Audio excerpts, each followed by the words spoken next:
मैं सरवण सिंह पंदेर किसान मजदूर संघर्ष कमेटी का सीनियर लीडर बोल रहा हूं। सर, किसानों की गिरफ्तारियों को लेकर जो हर जथेबंदी के किसानों घरों से उठाया जा घेराबंदी की जा रही है, इस पे आपका क्या कहना है? हाँ, देखिए, जिस तरह से हमने कल मीडिया के माध्यम से सुना, एसकेएम जो सियासी है उनके लीडरों की वार्ता हो रही थी मुख्यमंत्री से। मीटिंग के बीच में कुछ क्या हुआ एग्जैक्ट तो नहीं बोल सकते। उन्होंने कहा भी मुख्यमंत्री साहब बोल रहे हैं भी मुझे आंखें को इन्फेक्शन है तो मैं जाना चाहता हूं, तो धरना उनको मुलतवी करने के लिए बोला गया। शायद उस पर सहमति नहीं बनी, तब वो वार्ता टूट गई। और उसके बाद हमने देखा भी लगभग रात से ही जितने भी पंजाब में लगभग 35 यूनियन एसकेएम पंजाब की, तो उनके घरों में उनके बड़े लीडर, बहुत से बड़े लीडरों को घरों से उठा लिया गया, बहुत सौ को नजरबंद किया गया है। और इसमें जो किसान मजदूर मोर्चा है, जो हम लोग शंभू और खनौरी पर दिल्ली आंदोलन 2 लड़ रहे हैं, हमारा उधर का कार्यक्रम भी नहीं था। जिस तरह से सतनाम सिंह जी बहरू, उनको घर में नजरबंद किया गया है। दलबाग सिंह जी गिल है, उनको घर में नजरबंद किया, चौकी में लेकर गए। और कमिश्नर साहब जो लुधियाना है वो फोन भी नहीं उठा रहे, मैंने ऊपर बात की है। बीकेजू क्रांतिकारी सरजीत फूल, उनके कुछ आदमियों को उठा लिया गया। इसी तरह से अभी हमने देखा बीकेजू दोआबा, मंजीत राय और उन्हें अन्य के साथियों को हमने बाद में कह के छुड़वाया, उनको उठाया गया। तो ऐसा है, देखिए, इस मुल्क में अगर कोई संविधान है, लोकतंत्र है, तो अपनी बात करने का सबको हक है इस देश में। और जो आंदोलन हो रहा था उसकी मांगे तो किसानों मजदूरों की सबकी थी, किसी एक का तो नहीं थी। तो मुझे लगता है 2 किस्म की कार्य कर रही भगवंत मान सरकार। एक तो ये प्रचार क्यों बोला जा रहा, लगभग तीसरी बार स्वयं भगवंत मान जी ने किसान मजदूर लहर के ऊपर हमला किया। एक बार आप सुना होगा तो बोलते थे ये वजह नहीं जगह ढूंढते हैं। उसके बाद दोबारा फिर किसान लहर पर हमला किया। इस बार तीसरी बार है। तो ये जो बोला जा रहा है कि आप रेल ना जाम करो, रोड ना जाम करो, आपकी वजह से लोगों को तकलीफ आ रही है, तो हम बोल रहे हैं भाई साहब, जो एसकेएम वो तो आम लोग तो ये बोलते हैं कि आप लोग ये ना करो, लीडर्स के घर के सामने जाओ। तो आपके घर के सामने वो लोग आ रहे थे, आप बहुत बार बोलते थे लीडरों के घर के सामने आ जाओ, तो उसमें क्या आपत्ति आपको? या तो आप कोई जगह दे देते, उन्होंने 34 और जो मुझे मालूम 17 ट्रैक्टर मांगा था, तो दे देते, कोई जगह दे देते, वहां लोकतंत्र में आप अपनी बात कर लेते हैं। निपटता तो भी ठीक है, नहीं निपटता तो भी ठीक है। अब देखिए, चाहे दिल्ली का डीप स्टेट हो, चाहे अपना चंडीगढ़ का डीप स्टेट हो, बेशक मोदी सरकार ने हमारे ऊपर हमला किया, शंभू पर, खनौरी पर, हरियाणा में अर्धसैनिक फोर्स लगाए, हमारे ऊपर जुल्म किया, चाहे पंजाब सरकार अब जुल्म कर रही है, तो हम समझते हैं ये किसान मजदूर लहर के ऊपर हमला है, ये सबके ऊपर हमला है, ये लोकतंत्र के ऊपर हमला है। आप देखिए पंजाब में इन्होंने मास्टरों को पीटा, सभी को, इस तरह से रोडवेज के मुलाजमों को पीटा, बिजली मुलाजमों को पीटा, ठेके वाले मुलाजमों को पीटा, किनको नहीं पीटा? ये जो बोल रहे हैं आपकी वजह से लोग तंग होते हैं, तो ये आप खुद बताएं ना, आपकी वजह से तंग नहीं है। आप तो बोलते थे हम लोग नया बदलाव लाएंगे, कौन सा बदलाव आ गया? 10 साल, अभी 3 साल में, पिछले 3 साल में हजारों युवा जो पंजाब में थे नशे के कारण मर गए, और उनके लिए कौन दोषी? क्या डीप स्टेट मानेगा भी कत्ल हमने करवाए 3 साल तक, तो आप नशे पर चुप रहे?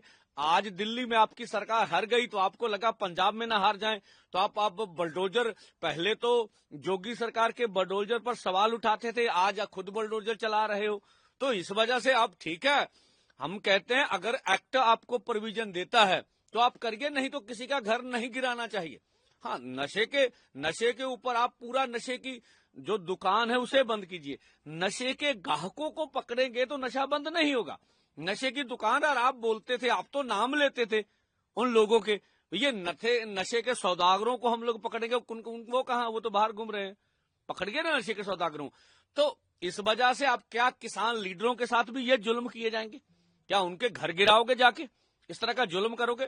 तो हमारी साफ साफ मांग है, भाई आपने बहुत नुकसान किया पंजाब का, आप बोलकर आए थे कि हम लोग नई एक्साइज पॉलिसी से हजारों करोड़ रुपया कमाई करेंगे। आप बोलकर आए थे माइनिंग माफिया को हटाकर यहां से हजारों करोड़ रुपया रेवेन्यू कमाएंगे।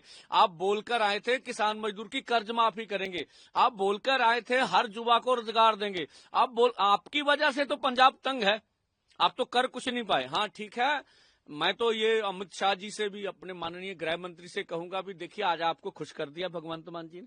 आपका भी निशाना किसान मजदूर लहर को पीटना है और भगवंत मान जी का निशाना भी है।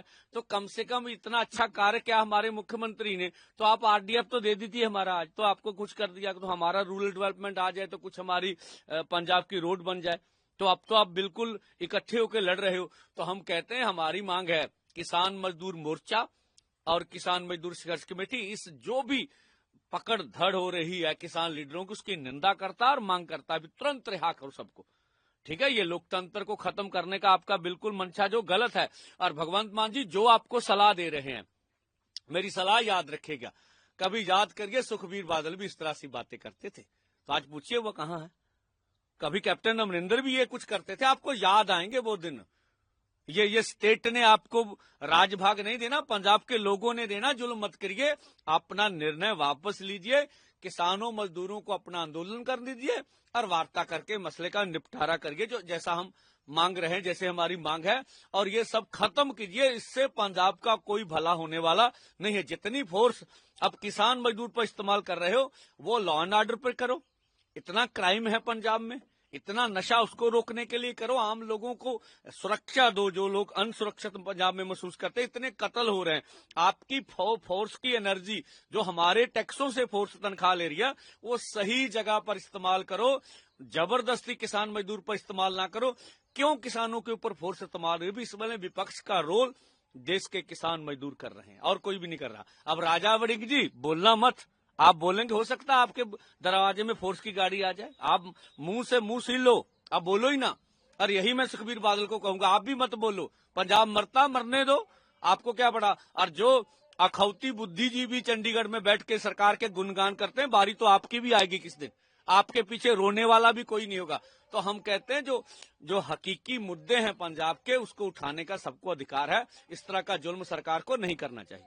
जैसे देखा जाए, एक बात है कि किसानों के धरने देने से क्या मांग पूरी होगी और पंजाब सरकार का किसानों से उठाने से क्या आवाज दबाई जाएगी, क्या समझते हैं? नहीं देखिए, आपकी बात सही है। हम तो कहते हैं भी हमको धरना देना ही ना पड़े। ये तो कहते थे पंजाब से धरना कल्चर खत्म कर देंगे, ठीक है ना। तो हम कहते हैं भाई इतने धरने लग रहे कि किसान मजदूर तो नहीं, सभी वर्ग आपके खिलाफ धरना मुजाहरा कर रहे हैं। उनको लगता हमारी मांग नहीं पूरी होती, ये देश का संविधान बोल रहा, हम भी कहते नहीं होता। तो आप वार्ता करिए ना। आप क्या मीटिंग में धमकी दे के जाओगे कि जो करना कर लो, आपका फैसला हो गया, पीछे भी हम लोग किसानों को नहीं। और आप अकेला ये मत समझिए भी एसकेएम के ऊपर हमला, ये सभी किसान मजदूर यूनियन के ऊपर हमला। आज इनके साथ ऐसा कर रहे हैं, कल नू शंभू और खनौरी पर भी ये हमला करेंगे। और दूसरा, इस तरह से किसानों की आवाज दबाई नहीं जाएगी, ठीक है। ये आवाज और जो जितना हो हल्ला धरना लगाने से शायद ना होता, इतना हो हल्ला आपकी पकड़ धड़ से हो गया। इसका हल क्या है जी, कैसे आवाज? नहीं, मैं कहता हूँ ये मुख्यमंत्री जी बड़ा दिल करें, सब किसानों को रिहा करें और फिर बोले भी हमसे वार्ता करो, जो हम समझते हैं। उत्तराखंड में सिख आदमी से हाँ देखिए, जो उत्तराखंड की घटना हुई है, जो वहां के काउंसलर है, उनका नाम लग रहा है कि जो सिख जुआ व्यापारी थे, उनके ऊपर हमला किया गया, जिस तरह से उनको केसों की बेदबी की गई। और हम कहते क्या भाजपा सिखों का जेनोसाइड करना चाहती है, जिस तरह से कांग्रेस ने किया? तो अब मैं कहता हूं मनजिंदर सिंह सिरसा कहाँ है, जो बहुत बड़ी बड़ी बातें करते थे। अब हम बोलेंगे भी ये जो रवनीत बिट्टू जी अब कहाँ है, पगड़ी सर पर पहनी, आप बात क्यों नहीं करते, भाजपा क्या कर रही है भाई? अब कैप्टन अमरिंदर सिंह कहाँ है? तो मैं बोलता हूँ ये देश सबका है, इस देश के संविधान में सबको भारत में रहने का अधिकार है। आप मिनोरिटी के खिलाफ कभी इस तरह का कार्यक्रम, अब इंसान के खिलाफ इंसान को भड़काओगे, उसका पहरावा अलग है, वो अलग तरह से दिखता है। लॉ एंड ऑर्डर की पोजीशन उत्तराखंड की सरकार को कंट्रोल करनी चाहिए, जो भी उनके दोषी हैं उनके खिलाफ कड़ी कार्रवाई होनी चाहिए। और इस देश में जो अकलीतें हैं उनके खिलाफ इस तरह का प्रदर्शन नहीं होना चाहिए। सेंट्रल गवर्नमेंट से आपकी मीटिंग कहां तक पहुंची, वार्ता क्या, उसका हल निकलने की क्या उम्मीदें हैं उससे?